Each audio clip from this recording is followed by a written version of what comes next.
Have you ever had a day where you just didn't do anything? You didn't hang out with friends, you didn't hardly even left your room? Well, imagine doing that every week. According to Ali Bidwell from the U.S. News website, 40% of college students do that every week, spending less than 5 hours with their friends every week. Now, I spent a lot of time in my dorm, so I know a thing or two about social isolation.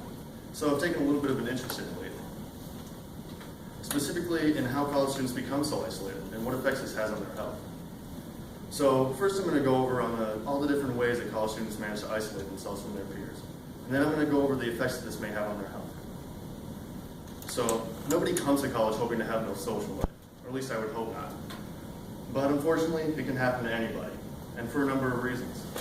The first reason could be that they have some degree of social anxiety. According to Rayanne Weaver from goodtherapy.org, 10% of college students experience significant symptoms of social anxiety. And I feel like we all experience a little bit of social anxiety at some points.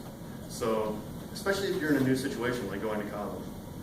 This fear of exposure or embarrassment makes it a lot harder to make new connections. Another reason a college student may fail to make a connection is because of their busy schedule. A lot of college students choose to study or have a job or do homework instead of meeting with friends.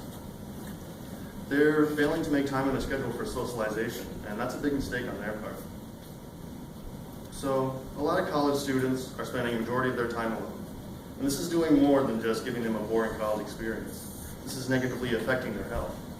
In fact, not having a social life does more than just affect your mental health. It can actually affect your physical health as well.